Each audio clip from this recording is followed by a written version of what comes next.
오늘 말씀의 제목인데 한번 따라해 주시겠어요? 꿈을 다시 해보고 하자. 네. 누군가가 이런 말을 했어요. 나에겐 꿈이 있다. 그 꿈이 나를 흥분되게 하고 설레이게 만든다. 여러분, 꿈이 있으신가요?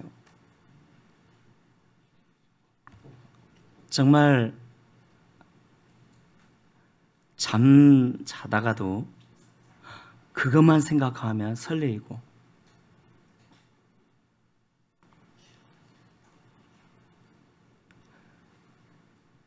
그 꿈을 이루기 위해선 밥 안 먹어도 돼요.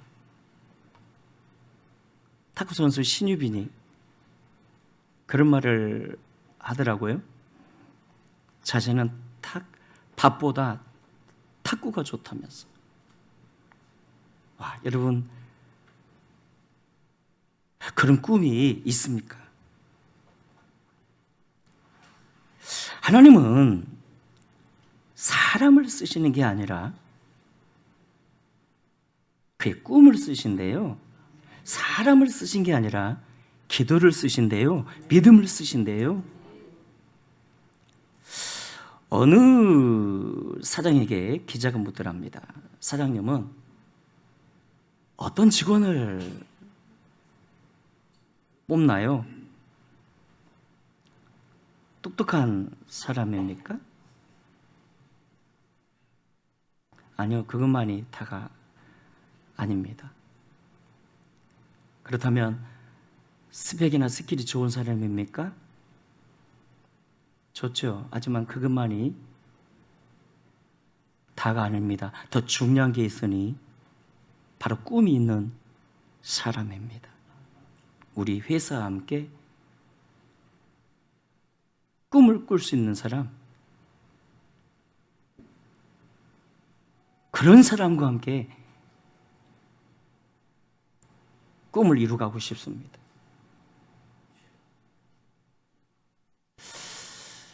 부족한 저 역시 우리 교회 부교육자들을 이렇게 뽑을 때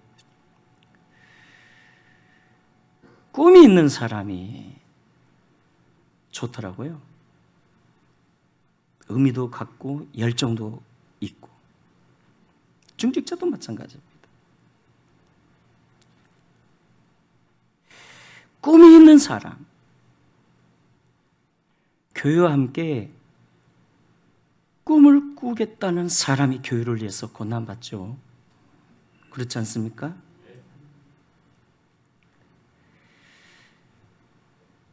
그런 의미에서 지원서를 받는 거 아닙니까? 부족하지만 주님의 교회에 일 한번 열심히 꿈꾸며 해보겠다는 사람. 꿈은 나를 흥분시키고요, 열정 있게 만듭니다. 제가 언젠가 독일의 베토벤 집에 갔을 때,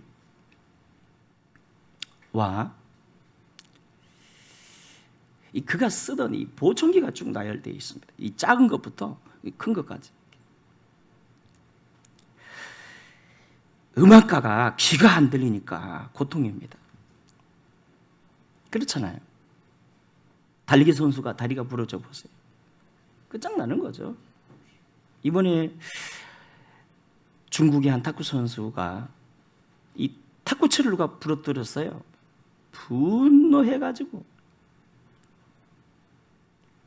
베토벤이 귀가 안 들리니까 고통입니다. 그럼에도 그는 포기하지 않고 보청기를 자꾸 크게 더 크게 사용했어요. 소리가 얼마나 그리웠으면.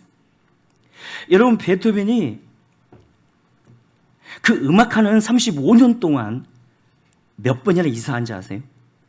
79번, 79번이나 이사를 했어요. 왜냐하면 자다가도 멜로디가 생각이 나면 곡을 쓰고 이렇게 피아노를 치다 보니까 옆에서 시끄럽다며 제발 이사 좀 가달라고. 그래서 79번이나 이사를 했어요. 한 번은 이사를 가다가 가던 도중에 멜로디가 생각이 나가지고 밤새도록 곡을 쓰고 그 다음날 이사를 갔는데 도착해서 보니까 그 전에 살던 집이에요.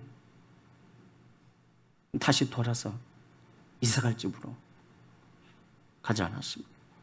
꿈이 그를 위대한 음악가로 만든 거예요. 그래서 언제나 꿈은 나를 흥분시키고요, 열정 있게 만듭니다. 한 번은 인도네시아 자카르타 어느 레스토랑에서 한국인 목사님들 몇 분 하고, 그 다음에 평소에 선교를 목사님들과 함께 선교를 후원하며 이렇게 적극적으로 지원했던 이 사람들이, 실업인들이죠. 이 사람들이 어떻게 이 자카르타에 있는 사람들을 이렇게 선교하며 교회들을 섬길까, 이 회의를 하다가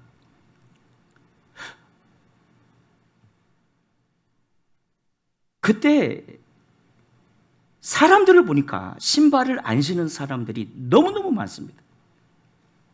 그래서 그중 한 사람이 기도하며 꿈을 꾸지 않았습니까? 이분들에게 10대에 맞는 신발을 만들어서 도움을 주고 싶다. 그 하나님께 기도하여 영감을 받고 신발을 만들어서 그 레스토랑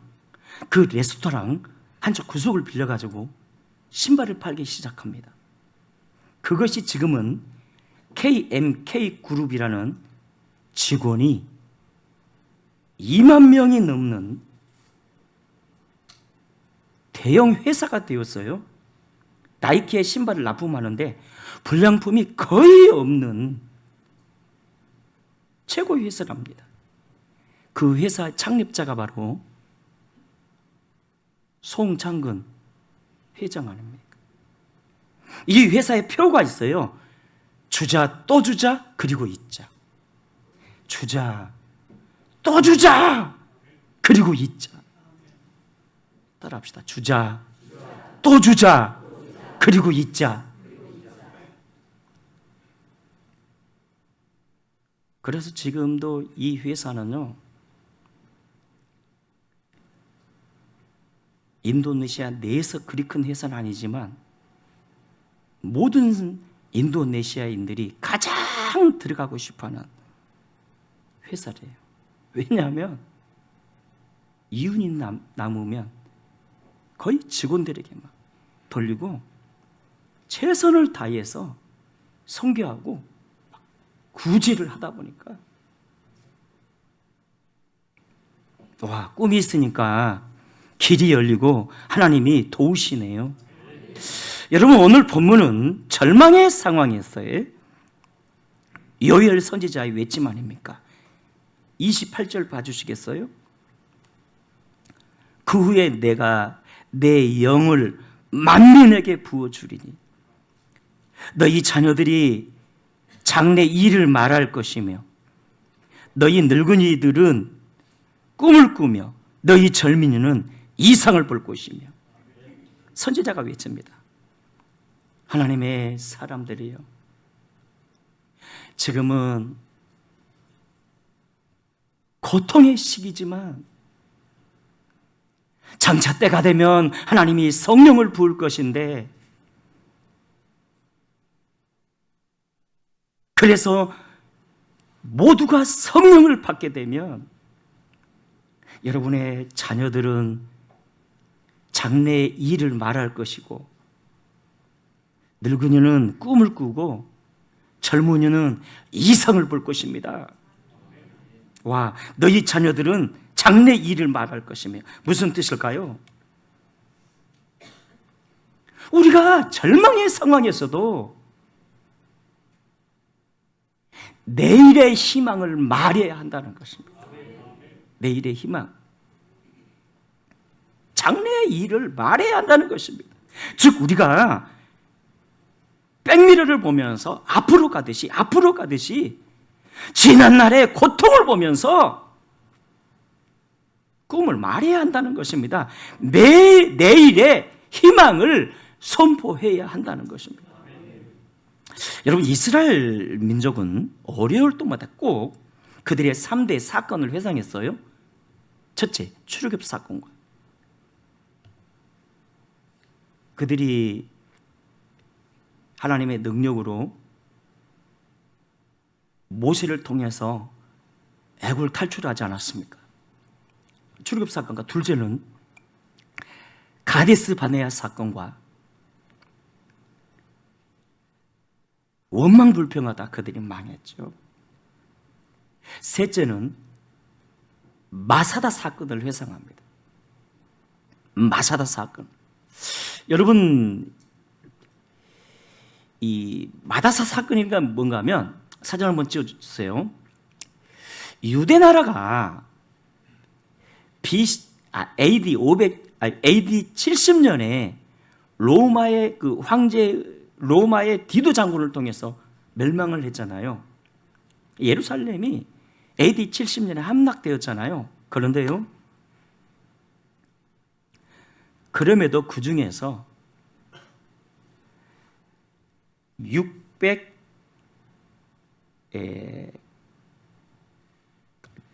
그 중에서 960명의 사람들이 마사다란 요새 국립묘지가 있어요. 성지순례 가신 분들은 아마 한 번쯤 가봤을걸요. 저도 이제 가봤거든요. 당시에는 요새였습니다. 960명의 사람들이 이곳에 올라가가지고요, 세상에 로마 군인 약 5만 명과 3년 동안을 싸운 거예요. 3년 동안.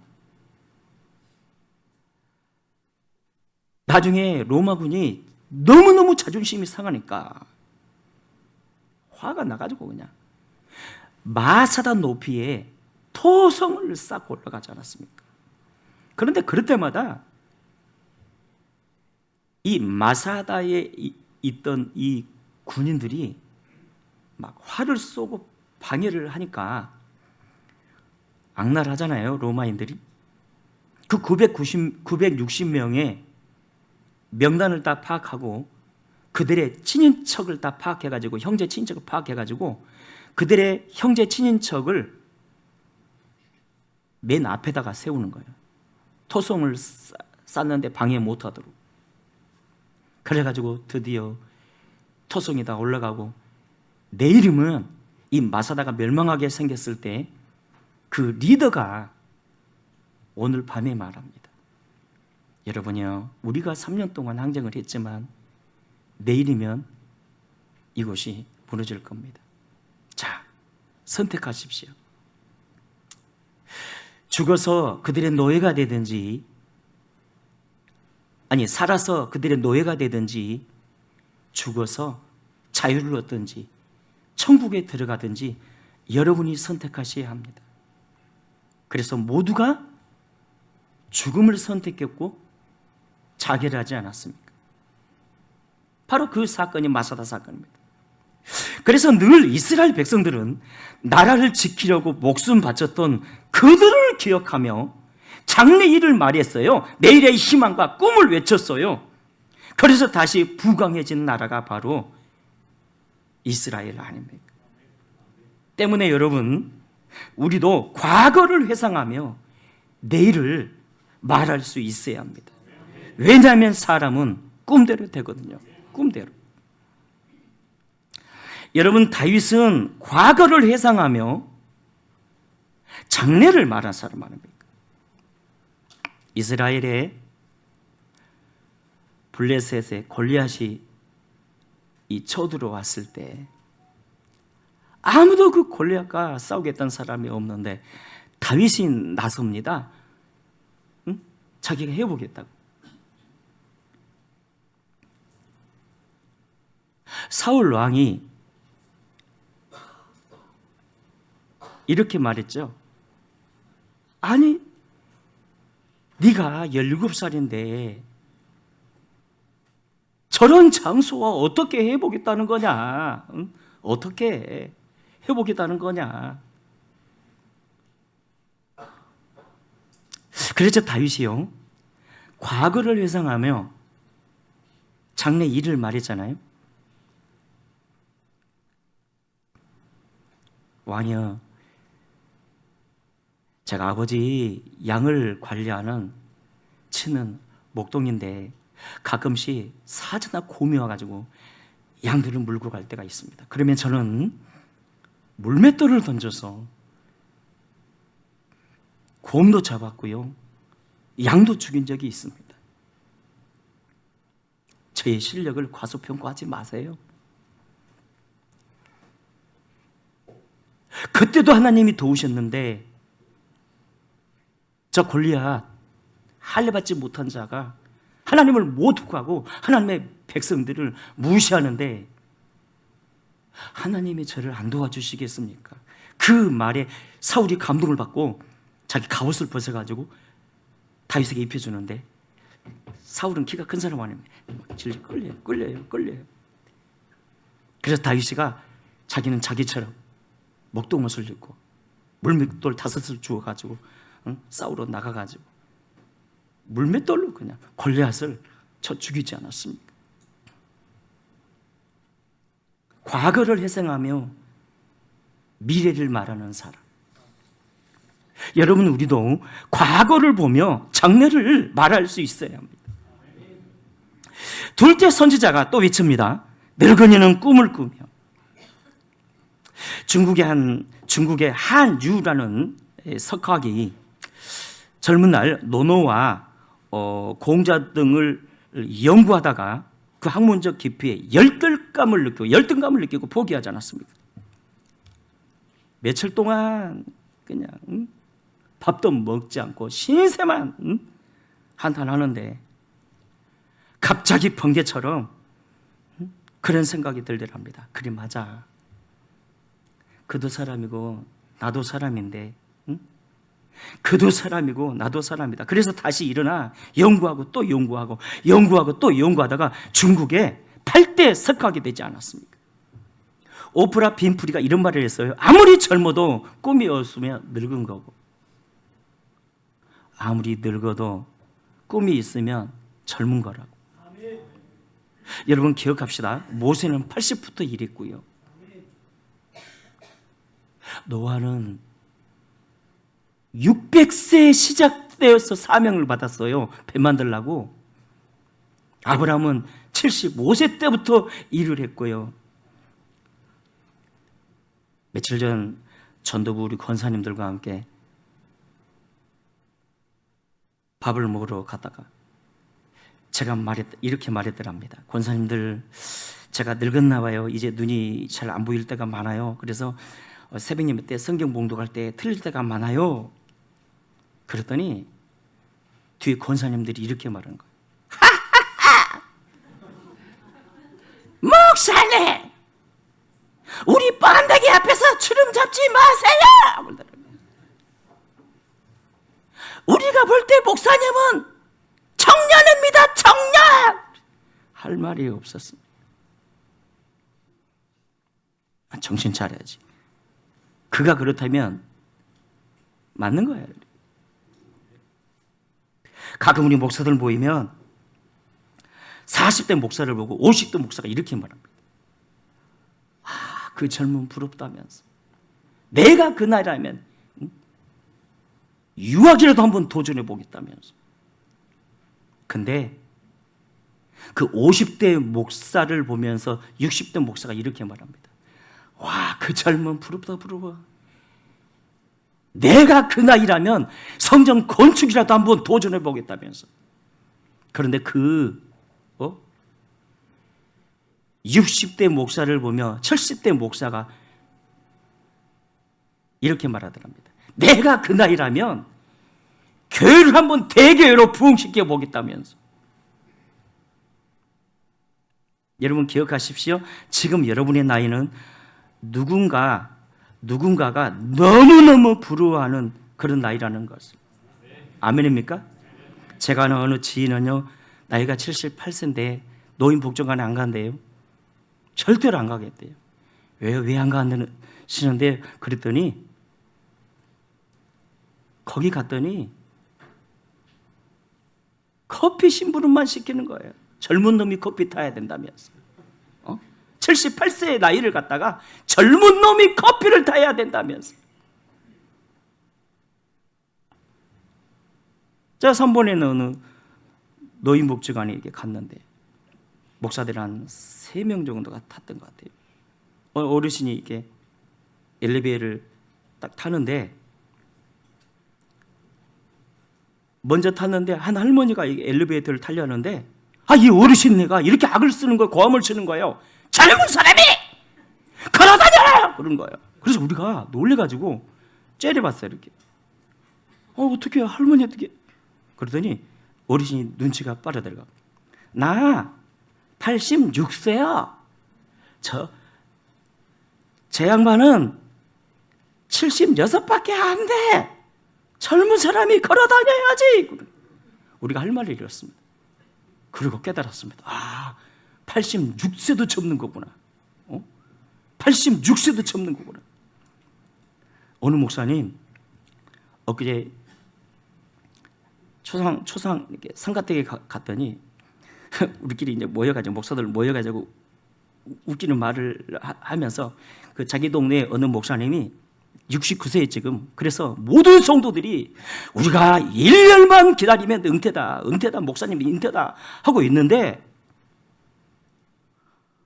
목사님이 합동교단에서 백석을 옮기더니 거기 75세거든요. 여러분 이제 저 6년 남았습니다. 그런데 모두가 기절할 뻔했어요. 모두가. 그래서 교단 옮기셨군요.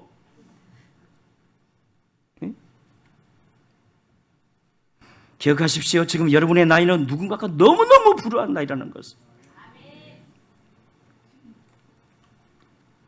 여러분, 하나님은 사람을 쓰시는 게 아니라 꿈을 쓰십니다. 그리고 셋째, 여일이 외칩니다. 젊은이는 이상을 볼 것이요. 여러분, 사람은 보는 대로 돼요. 믿음은 바라는 것들에 실상을 하지 않았습니까? 아브라함의 밤에는 별을 바라보며 이상을 꿈꿨고요, 낮에는 모리아를 바라보며 이상을 꿈꾸지 않았습니까? 사람은 바라보는 대로 되어져요. 여러분, 킹 제임스라고 영국의 왕 아닙니까? 이분이 성경을 너무너무 사랑해가지고 잘 때도 그냥 성경을 품고 잤어요. 그리고 또 학식이 많은 사람이라 성경을 연구하고 또 연구해서 나름의 성경을 또 번역하지 않았어요. 킹 제임스 번역이라고. 그때 사형수 하나가 있었습니다. 젊은 사형수는 늘 내가 살아야지 죽고 싶지 않아, 내가 살아야지 살고 싶어, 죽고 싶지 않아, 이 생각을 한 거예요. 어떻게 하면 살 수 있을까? 어느 날 그가 왕에게 청혼하지 않았습니까? 왕이여, 제게 소원이 하나 있습니다. 물론 저를 죽이십시오, 죽이시되, 그러나 왕께서 번역한 그 성경 한번 꼭 읽어보고 죽고 싶습니다. 그러자 왕이 감동을 받았습니다. 자기가 번역한 그 성경을 한번 읽어보고 죽고 싶을 때 감동을 받았어요. 감동을 이 받고는 허락하지 않았습니까? 한 달 뒤에 왕이 묻습니다. 이 실화입니다, 여러분. 성경을 다 읽었느냐? 폐하, 다 읽지 못했습니다. 아니, 아직도 다 읽지 못했단 말이냐? 이 귀한, 너무너무 소중한 말씀이기에 저는 이 성경을 하루에 한 절만 읽습니다. 그러자 왕이 감동받아가지고 사형을 면제시키고, 이걸 싫어합니다, 여러분. 따라합시다. 사람은 꿈꾸는 대로 되어집니다. 그래서 선지자가 외친 거 아닙니까? 너희 자녀들은 장래의 일을 말하고 늙어지는 꿈을 꾸고 젊은이는 이상을 보라. 그렇다면 방법이 뭘까요? 우리가 꿈을 갖는 방법, 꿈꾸는 방법이 뭘까요? 성령입니다. 성령. 때가 되면 하나님이 성령을 부어주리니 성령 받으면 돼요. 그 위에 내가 내 영을 만민에게 부어주리니. 성령 받으면 내일의 희망을 말합니다. 꿈을 꾸고 이상을 봅니다. 이제 말씀을 맺습니다. 사랑하는 여러분, 이제 곧 여름이 지나고 가을이 올 겁니다. 가을은요, 꿈의 계절입니다. 꿈의 계절입니다. 올 하반기 다시 우리의 꿈을 바로 세우시고 믿음으로 전진하여 열매 맺는 우리 모두가 되시기를 주의 이름으로 축원합니다.